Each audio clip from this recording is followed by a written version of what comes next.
Добар ден, почитувани, добре дојдовте во магазинот за родителство, за практично родителство 0+ месеци на телевизија Телма. Денеска ќе зборуваме за најчестите грешки во исхраната кај бебињата и малите деца.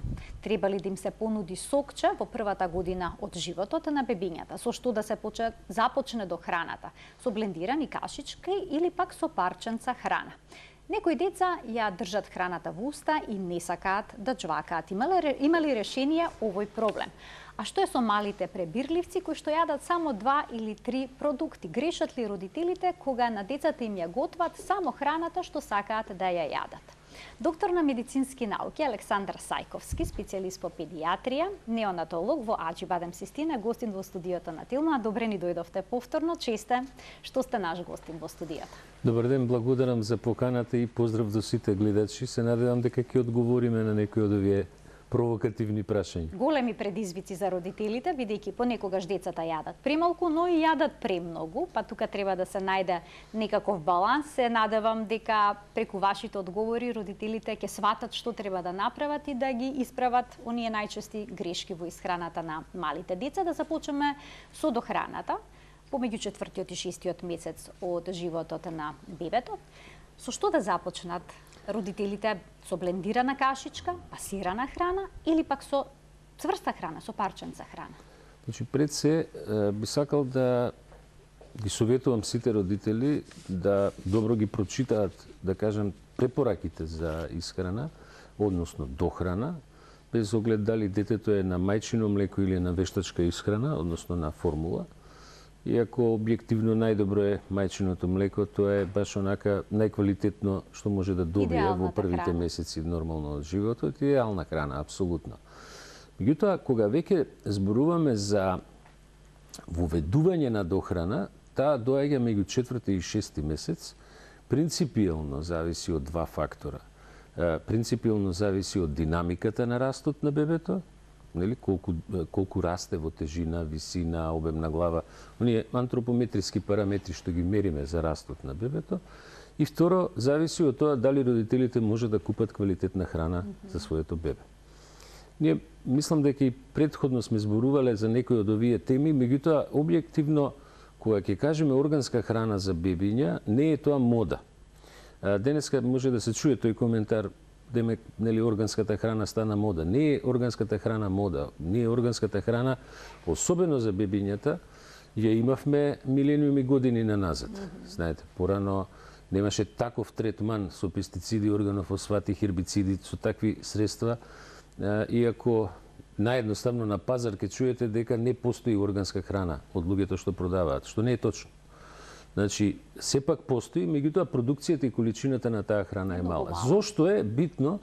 Значи, ќе ви одговорам и на ова прашање, али морам да се надоврзам зошто е битно меѓу 4-ти и 6-ти месец кога ќе се почне со дохрана, да се почне со храна која што нема од тие конзерванси, не е третирана со пестициди и така натаму. Тоа се, да кажам, отрови на модерното време. Вие гледате дека тоа се субстанции кои што молекули, кои ќе влезат во телото кај детето, може да направат многу суптилни и многу длабоки нарушувања на имунолошкиот систем. И тие не мора веднашка да се манифестираат кај едно дете. Тие може да се манифестираат и после 2 години, па 10 години покасно. Значи, не е тоа нешто што ќе се манифестира веднаш. Ние кога збориме за исхраната, мислиме на здравјето на децата во целиот, па дури и на возрастните лица, нели, генерално. Дека има големо влијание, има студии кои што се правени во Стенфорд, например, епидемиолошки студии, со храна која што ја јаделе од детство, деца кои што биле стандардно купувани на пазар, третирани, и органска храна, значи, долгорочно гледано, децава што се хранети со органска храна имаат помалку епизоди на автоимуни болести, на други некои заболувања, значи помалку се јавуваат.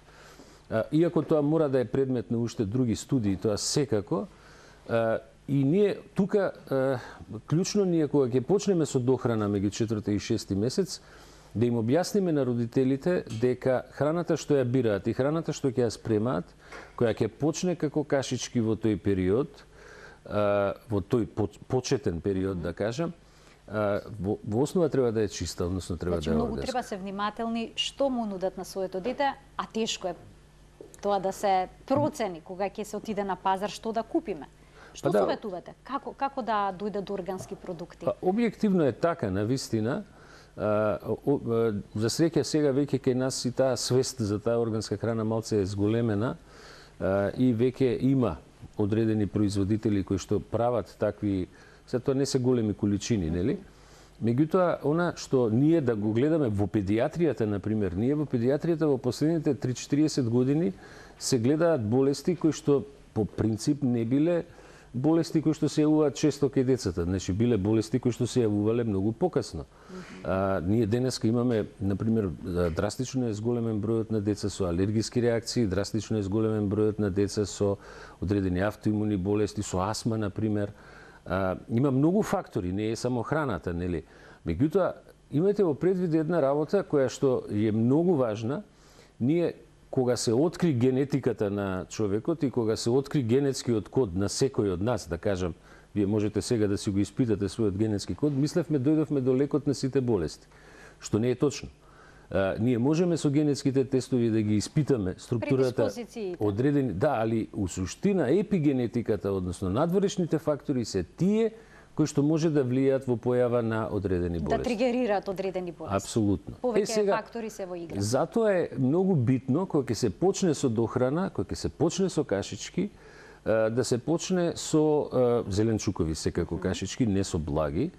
Значи нема потреба од благите кашички, веднаш зборам овошните кашички. Прво се почнува со зеленчук, се почнува секогаш попладне, во попладневни часови. Ние бебињата уште од 5-6 месец во основа почнуваме да ги учиме на ритамот, динамиката на исхрана и кој тип на храна кога се јаде.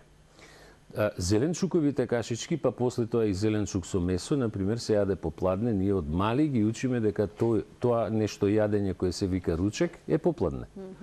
Нели во некои попладневни часови. И тогаш започнува измената, односно промената на квантумот на оброци. Значи, еден оброк доење се намалува, а се внесува кашичка која треба да го замени доењето како оброк. Не е добро да му дадете на вашето дете сега, например, почнувате со зеленчукови кашички, му давате да јаде и веднаш после тоа да дои. Не, нема потреба. Затоа што он треба, секој бебе треба да се најаде со таа кашичка и наредно после 3 часа, негде 4 часа да дојде доење како процес на исхрана, нели? Значи, кашичките се текстурата која што најнапред треба да им се понуди на бебињата? Или пак парченцата храна, бидејќи сега тоа е еден нов тренд.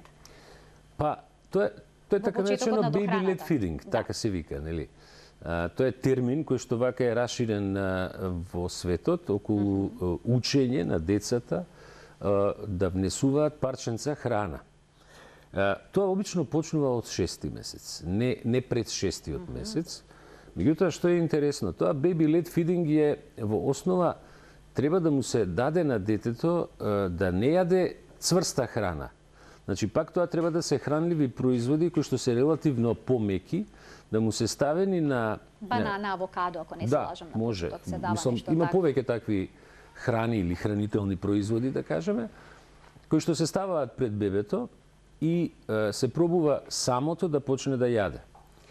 Меѓутоа, што е многу интересно, што baby led feedingот е сега многу интересно, не е модерен, мада ако земете, ако ја сега компарираме, например, ако се вратите уназад, пак ќе речем 100 години уназад, и дел од децата и така се хранале. Сега е тоа вака модерен покрет во светот. Меѓутоа е интересно по тоа што во 6-тиот месец децата немаат се уште фини покрети на прстите, не се развиени и они обично храната која што е ставена пред нив и сецкана на по-мали парченца или некогаш може и цела банана да му оставите, они фактички јадат со цела рака. Тек некаде 9-ти месец, 10-ти месец, оние убави фини покрети на рацете, на прстите, може да почнат да зимаат парченца храна. Меѓутоа, тоа е еден, ако гледачите го гледаат како процес на учење за јадење, е многу интересен затоа што количината на храна која треба да му ја ставите на бебето во хранилката е многу поголема од таа количина што уствари ќе изеде, затоа што повеќе од пола од таа храна ќе заврши на земја. Така да тој режим на исхрана и учење на тој baby led feeding што го викаат, и обично доле постелате најлони, го ставате детето у хранилка и му ја ставате храната и го пуштате да почне оно само да зима. Меѓутоа, тука има неколку правила кои се исто така многу битни. Значи, најдобро е да родителите заедно со детето седнат да јадат. Значи, фактички, почнува да се учи бебето дека јадат заедно, нели, да ги гледа своите родители и они меѓу себе да се гледаат и да има комуникација, да кажем. Но најголемиот страв кај baby led feedingот е кај тоа, да речеме, јадење на парченце, да не се загрцнат, да не се задават, да не се удават. Да. Бидејќи често тоа се случува, има видеа на кои што храната се спушта надолу во грлото, а бебињата успева тоа самите да го средат, но изгледа многу стресно. Да, тоа изгледа доста стресно. Ако не знаете што да направите во моментот, навистина изгледа стресно. Меѓутоа, знаете, тоа загрцнување, да кажам, настанува кога парчето храна ќе дојде во фарингсот, како да кажем, нели, во ждрелото, и кога ќе подзатвори дел од просторот каде што иде воздух за дишење. Тогаш настанува, не мора да влезе во плуќата, нели? Изгледа како детето да се дави. Да. Тоа изгледа како да се дави, меѓутоа сега тука е многу битна реакцијата на родителите. Тука не треба да има паника. Знаете како, без оглед, детето е, например, 7 месеци, 8. Почнува да јаде со мали парченца. Почнува само да зима. Ако родителите реагираат исплашено, детето ќе добие аверзија према јадењето. Значи, треба доста спремни да бидат родителите, да знаат што се случува, и ја би им советувал на сите, ако сакаат да пробаат со такви мали парченца и да пробаат со тој baby led feeding, сепак прво да се исконсултираат со педијатрите како, со што, со кои храни, со кои овошја. Например, највише се загрцнуваат децата со јаболко. И тоа јаболко живо. Ако е печено јаболко или варено, не, оно е меко, нели? Најмногу може, нормално и со месо, нели? Ама со јаболко, например, живо јаболко, најмногу се загрцнуваат. Поделени се ставовите на педијатрите. Не секој педијатар препорачува да се примени овој начин на исхрана во толку рана возраст.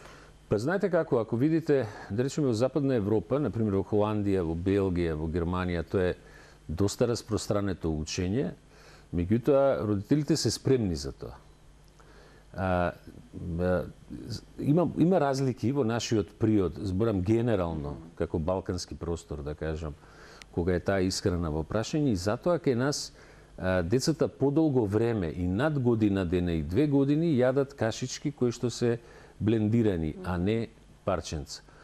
Инаку, например, едно од тие храни која што ја има кај нас у изобилие, например, кога ќе дојде време кое може да оди како baby led feeding, вие јувки, макарони, кои што се меки, посебно јувките, кои што се меки.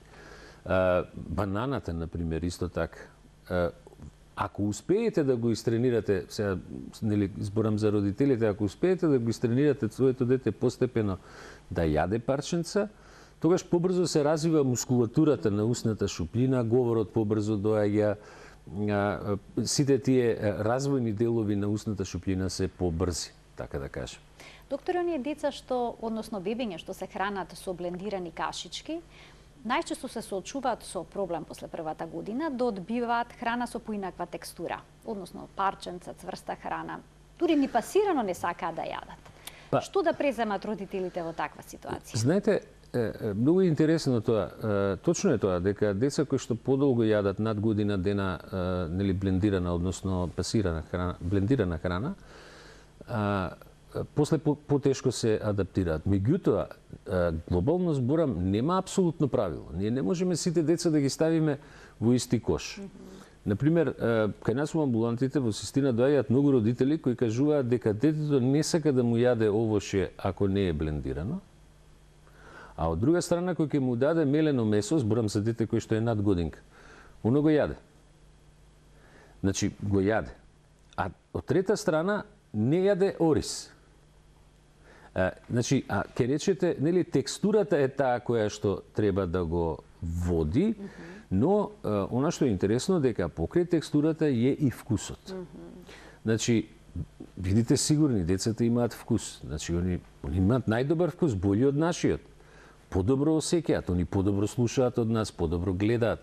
Сега они не знаат што све, нели, не е тоа асоцирано се со мозокот, тоа што гледаат, учат едноставно, нели. Меѓутоа, сите сетила им се многу подобро развиени, нели, како старееме, тие сите сетила паѓаат. Така да не е ни чудо кој ќе почне со вкус, нели, и вкусот да игра улога.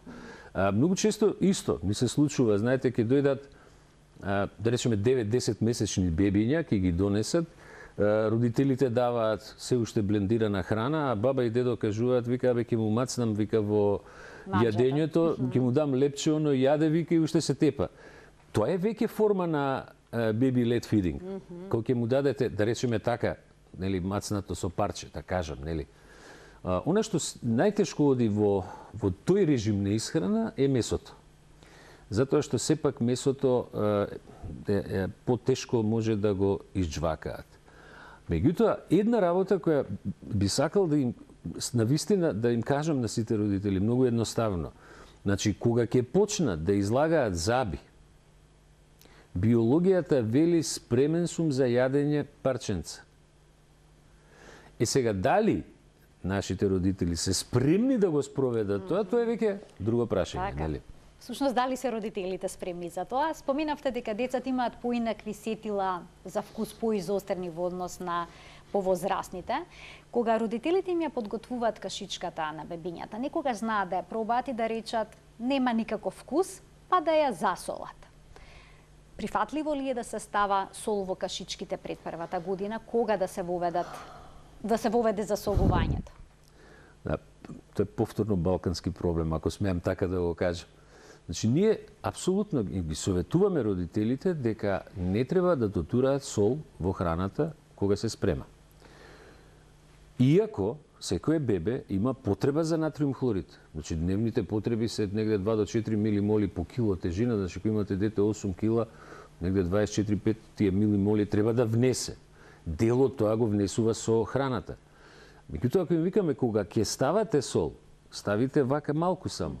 Сега, кој ќе кажеме ставите малку сол, луѓето почнуваат да солат како за себе, како за возрасен. Тоа веќе не е добро, заради созревањето на бубрезите, особено за деца кои што се родени пред време. Оти децата, знаете, интересно е, бубрезите кај децата во последните 2 месеци, последните 3 месеци, 2-3 месеци, ги формираат цел оној огромен број на, ние ги викаме гломерули во бубрезите, каде што се создава мокраќата.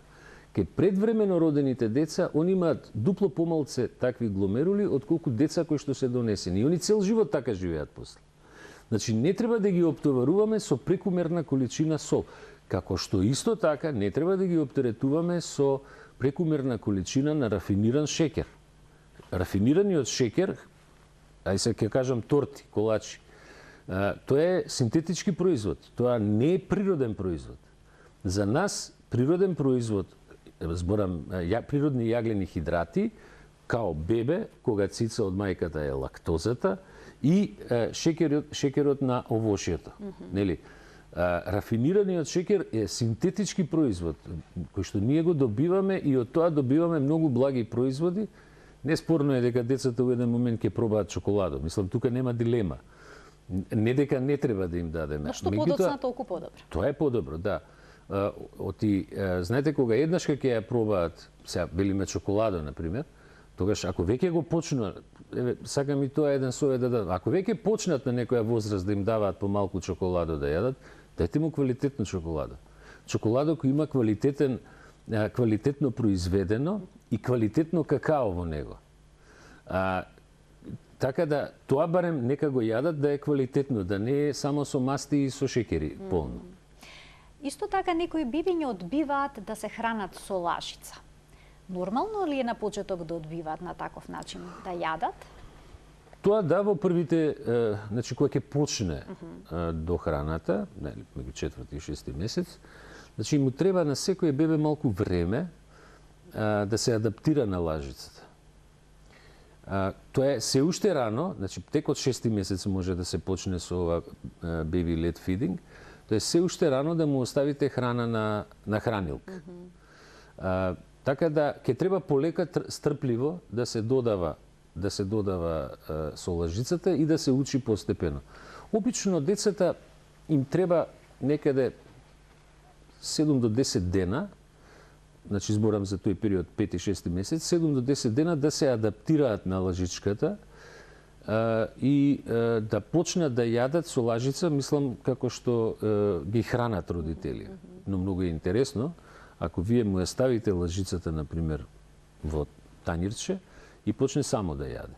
Значи, повторно се враќаме на тоа, и тоа е форма на baby led feeding, ако дали да пробате со лажичка или со прсти, правиот baby led feeding е со прсти, и фактички да се зима и да јаде, со тоа што рачунете дека од страна ќе биде... Треба да бидат подготвени за хаос и за чистење. Апсолутен хаос.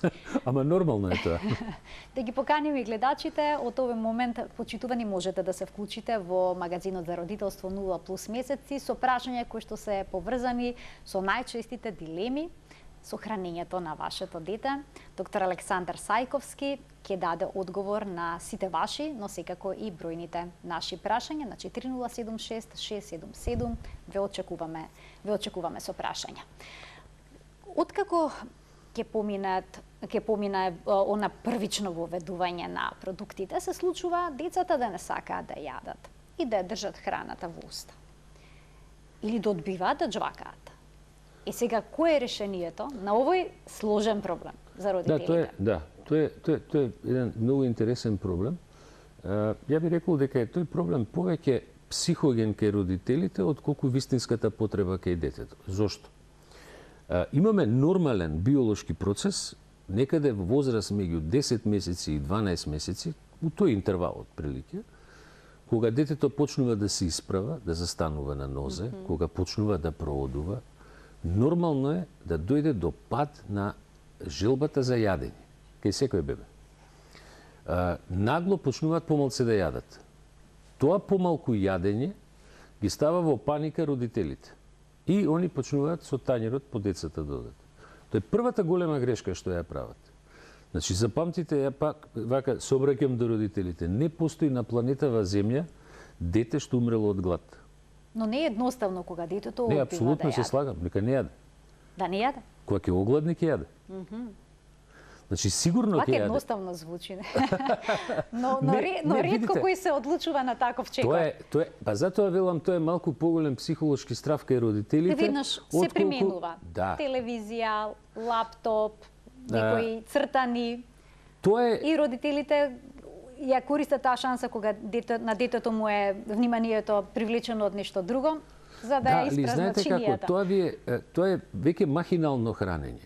Тоа е исто као со ноќното пиење млеко. Го будам своето бебе да му дам навечер да пие млеко. Викаме, чекајте, кој од нас ноќе јаде? Никој. Легнувате, спиете. Така и децата треба да ги учиме. Исто и со ова. Значи, видите што е многу интересно. Таа фаза, например, таа прва фаза кога им паѓа апетитот, тоа е нормален развоен дел. Децата, мозокот им работи со многу поголема брзина од нашиот мозок, на возрастните. Они прв пат тогаш почнуваат да го доживуваат светот не од легната положба, него од исправена и проодени. Они едноставно немаат време за јадење. Меѓутоа, децата имаат поголем нагон за преживување од возрастните луѓе. Кога ќе огладнат, ќе јадат. Прашањето е кој ќе издржи. Значи, зборам родителите или детето. Детето едноставно нема желба за јадење, пошто светот го запознава со други очи. Како што исто, например, има храни кои што не ги сака. Вие на дете некој, например, може едно дете да јаде спанек, друго некој да чуе спанек да јаде. Така? Но што тоа значи? Не треба да му го нудиме упорно? Не, треба да му го нудиме. Значи, али да пробаме текстурата да ја смениме и комбинацијата. А да го замаскираме со нешто? Со рис. Например. Еве, као пример го зборам тоа.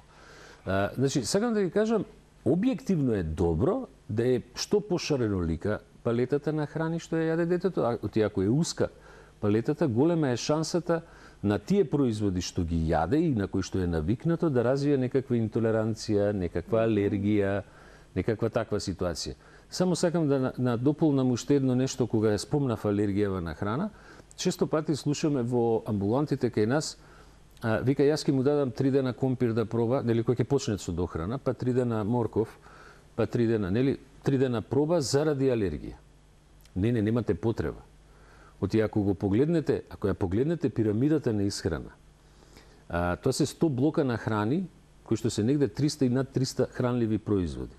Ако секој го пробувате 3 дена, па тоа се 900 дена. Детето ќе направи 3 години, а ние уште не сме му дале се да јаде. Детето може да се роди со интолеранција. Може да се роди со неподносливост кон некоја храна, ама тоа е генетска неподносливост.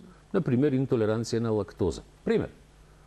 Меѓутоа, за да развие алергија на некоја храна, оно треба да ја внесе за да ја развие алергијата. Ако не ја внесува, не може да развие таква алергија.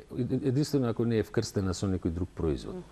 Значи, сакам да ви кажам, треба сепак децата да им се даде да јадат, да им биде поширок изборот на храни, објективно поширок избор на храни, а ако ќе дојде до стеснување, особено тој период година и пол-две, да бидеме малце поупорни, односно родителите да бидат малце поупорни во нудењето на храните. Да ги вклучиме гледачите, а потоа ќе продискутираме за оние деца кои што јадат само 2 или 3 продукта и одбивација останато. Како да го решат проблемот родителите кои што веќе се нашле во една таква ситуација. Добар ден за првиот од нив. Ало? Повелете. Да, добар ден. Добар ден. Да ве поздравам вас и поздрав до гостинот во емисијата и до емисијата. Значи, ја следиме постојано. Драго ми е, повелете. Имам вака едно прашање. Имам бебенце од 45 дена и по совет од педијатар ни беше советувано да почнеме да даваме малку вода или чај во текот на денот, односно 2 пати по 50 мл, ако бебето е само на мајчино млеко, значи не прима адаптирано млеко, затоа што има жолтица и дека со тоа внесување на таа дополнителна течност, односно вода, ќе ја, да речеме, побрзо ќе се исчисти преку урината. Сега во искуство од предходните деца знам дека ние до 4 до 6 месеци воопшто не се дава нешто друго ако се само на мајчино млеко, па чисто ви интересира како совет. Да. Ви благодарам за вклучувањето, докторе, да го слушнеме и следното прашање, па ќе дадете потоа одговори на двете. Добар ден. Добар ден. Повелете. Мајка сум на 4,5 месечно бебе, Така? кој е на мајчино млеко. Моето прашање до докторот е со кој вид на зеленчук да започнам и количински колку тоа да биде. Колкава количина да биде. Така, ви благодарам за вклучувањето, докторе. 2 добри прашања. Вела дека оние бебиња што се на мајчино млеко многу почесто развиваат неонатална жолтица и е таа поинтензивна. Поделени беа порано ставовите дали треба да се прекине доењето или не. Еве сега дајте совет и на мајката во однос на дополнителната количина на течност. Значи прекинување на доење никако. Значи апсолутно, стварно никако. Апсолутно доењето треба да се продолжи, тоа е сигурно. Меѓутоа, ова е прашање за водата или чај вода, е прашање кое е апсолутно секојдневно. Значи, ве молам, детето може и треба да пие вода или чај. Впрочем, имате чај, тие се чаеви од Анасон, овие бебешкиве чаеви, кои ги даваме и ги користиме во уште од што се вика од раѓање од после 10-15 дена за смирување на грчеви во стомачето, нели, оние грчеви што се јавуваат. Тоа се чаеви од Анасон, има за малце поголема возраст и некои други комбинации со ким.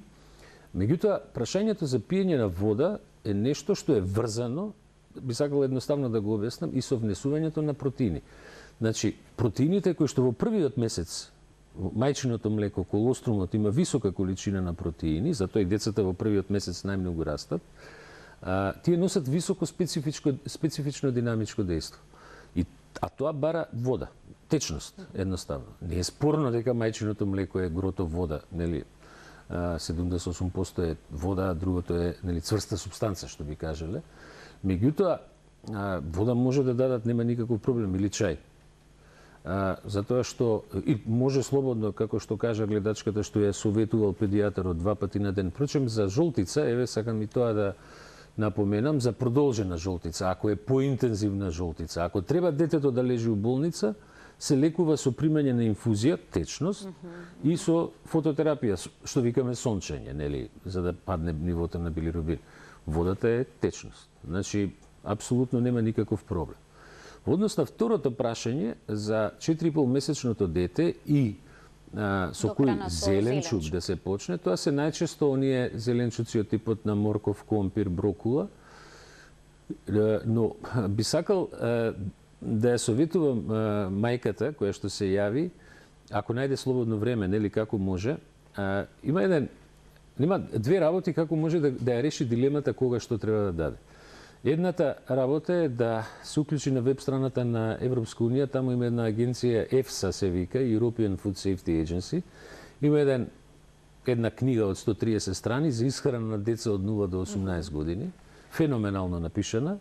Значи све пишува таму, што би рекле, нели вака, доста концентрирано. Например, таму пишува не смее да се дава глутен пред 4-ти месец кај дете, значи апсолутно, ама не и после 7-ми. Значи, меѓу 4-ти и 7-ми месец детето треба да се запознае со глутен. Као пример, сега го кажувам тоа. Тоа е едниот начин и вториот начин, например, да прошета во овие големиве аптеки или во големиве маркети, кај што има готови детски кашички. Ама зборам да ги види. Не велиме да ги купи, него да ги види. Таму има неверојатни комбинации, докторе, кои што не се типични за нашиот простор. Значи, апсолутно точно. Затоа сакам да ги видат. Например, имате кашичка за 5+, ја ова го користам најчесто у разговор со родителите, имате кашичка за 5+, шпагети болонјезе. Каде што имате шпагети, имате телешко месо и имате домат.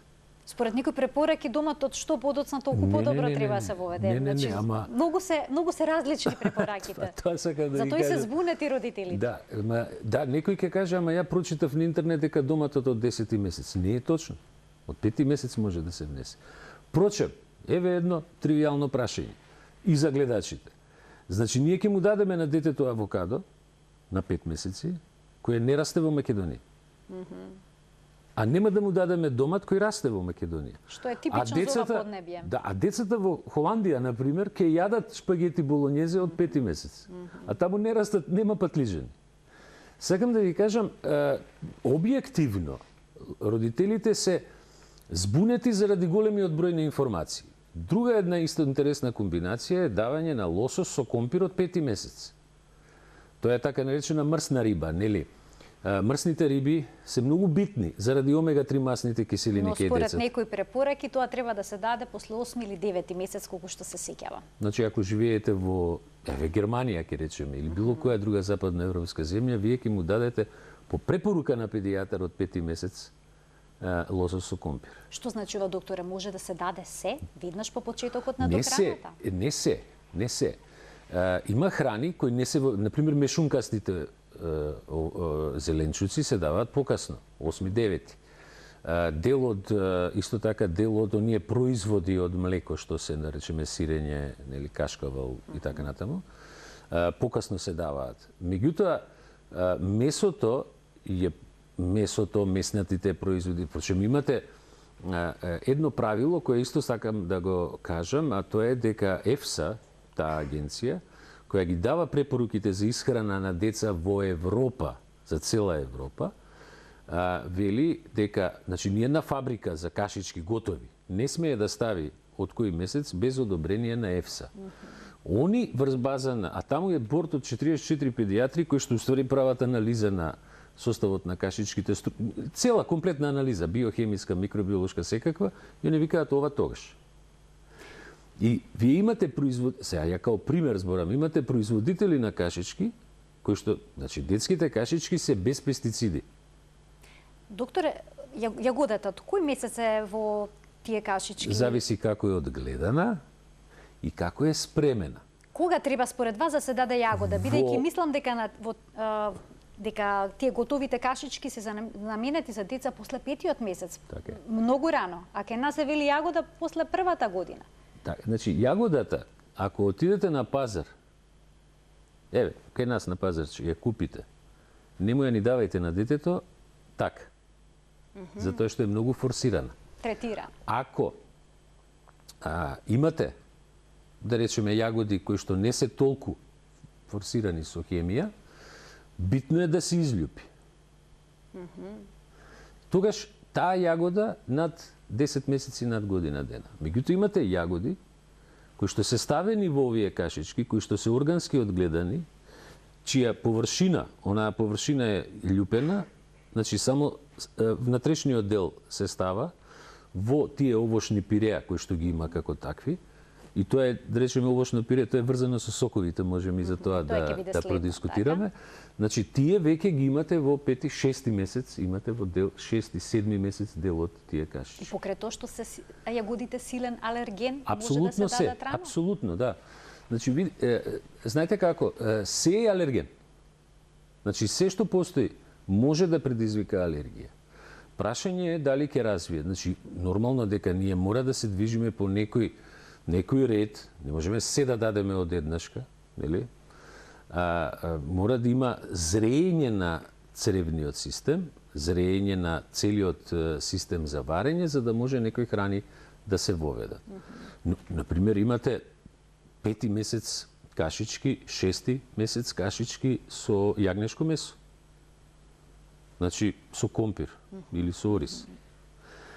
А ние, например, би го дале у наш разговор, вака кога разговараат... След 7, 8, 9. Па, тоа сакам да ви кажам. Значи, најдобро е да имате фул информацијата, значи по сите, да ги кажам, груби препораки. Иако, се враќаме на почетокот на нашиот разговор, дека внесувањето на кашичките зависи многу и од развојот на детето. Така. Значи, не е исто прематурно новородено, не е исто доносено дете, не е исто дете доносено кое брзо расте. Така. Или дете кое споро расте, нели? Сепак индивидуалниот развој е клучен. Мислам дека не е лошо да го споменеме и она воведување на сокови. Веднаш после рекламите, доктор. Ќе погледнеме еден блок реклами, а потоа продолжуваме со овошните сокчиња во раното детство.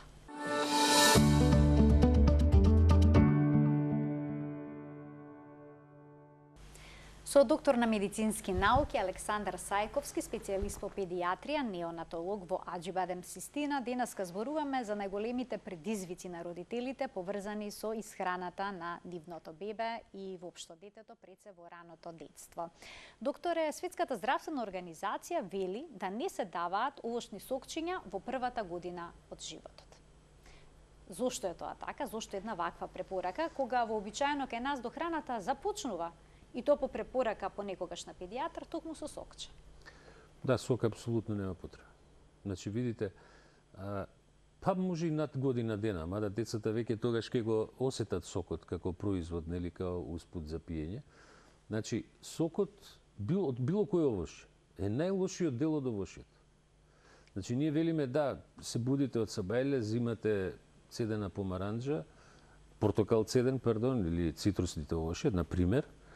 Ама кога го правите сокот, и јаболко, било кој, кога го правите сокот што излага е најлошото, за разлика од пулпата која ја фрлате. Во пулпата се, например, тие флавоноиди, фитостероли, овие растителни влакна, се она што може да ни помогне во одбрана на организмот. Например, флавоноидите се најмоćните природни антибиотици, антивирусни молекули во светот, кои што, ако ги внесувате, ве штитат од инфекции.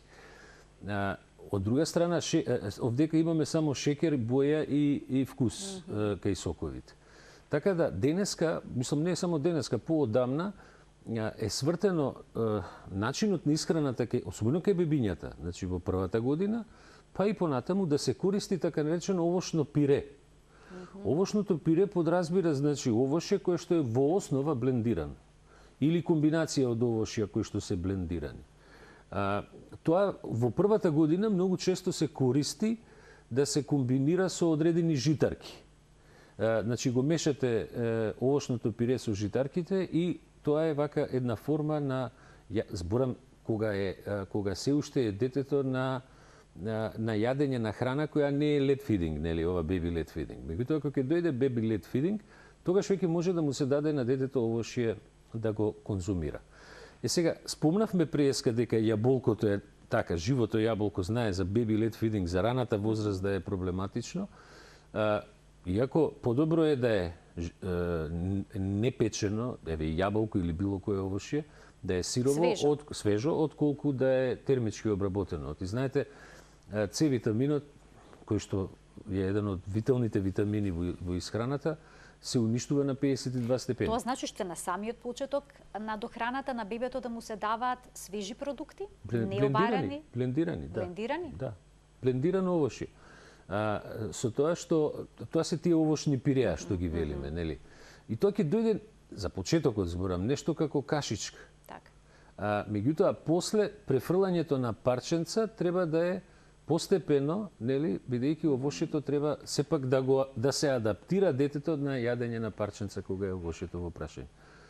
Денеска е многу модерно да пиете, нели, цедени сокови, но у принцип тоа е најлошото во однос на она што го фрламе пулпата. А што е со децата што се големи нејадачи, пребирливци, немаат никаков апетит и родителите неретко на социјалните мрежи бараат совети од родителите со истото искуство, што тие дават за да се развијаде детето, што се вели.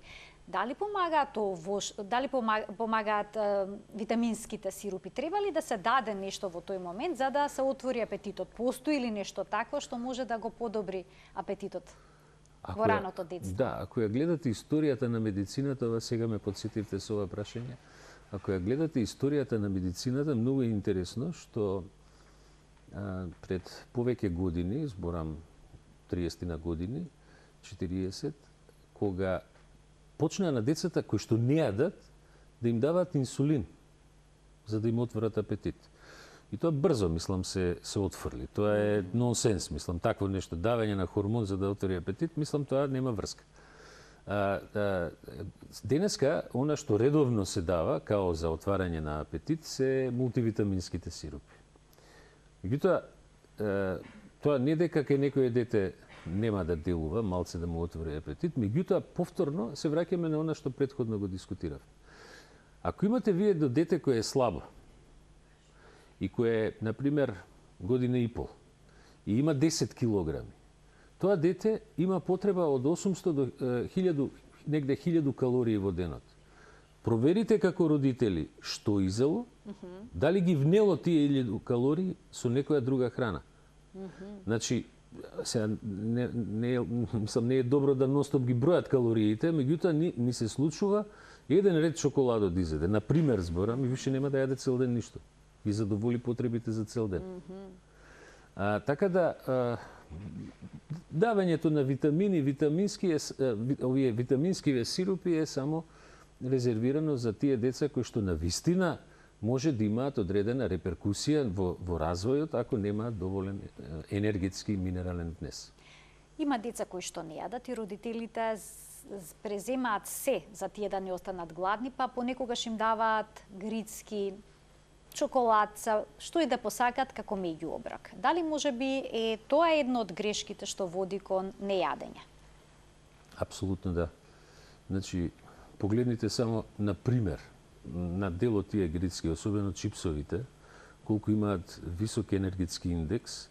Значи, детето со малку јадење чипс или со малку јадење чоколадо ќе ги задоволи енергетските потреби и нема да биде гладно за да јаде друго, она што вистински му треба. Тоа е една од грешките кои се случува и тука се даваат повеќе такви грицки, да кажам, нели? Меѓу кои се и чипсови, разни смоки, чоколади и така натаму, така да тоа е нешто што апсолутно го намалува апетитот во однос на другата стандардна храна. Мислам, ќе му дајете кизеда едно кесиче чипс, оно нема да руче после, не може да руче. А прават ли грешка родителите кои што им готват на децата или па им нудат за јадење само она што тие сакаат да го изедат?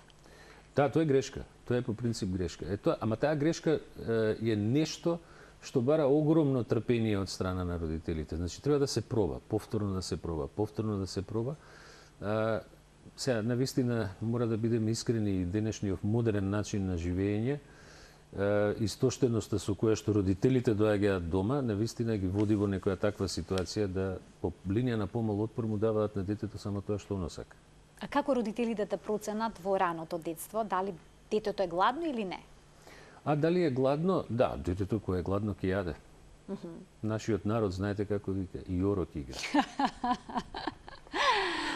Докторе, ви благодарам за денешното гостување во магазинот за родителство 0+ месеци. Ни разјаснивте на еден интересен начин многу дилеми кои што се поврзани со хранењето пред се кај децата, а секако и с храната.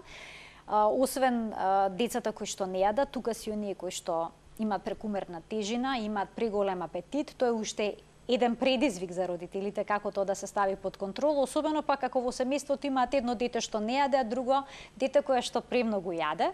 Но еве, за сето тоа оставам простор во некоја од следните изданија на магазинот за родителство да продискутираме и да не советувате што да се преземе во тие моменти. Благодарам и на вас. Почитувани, ово беше се во денешната емисија. Ви благодарам за вниманието со кое што не следевте. Гледајте не секој работен ден во 12:45 на Телма, кога заедно учиме за здравието. До гледање.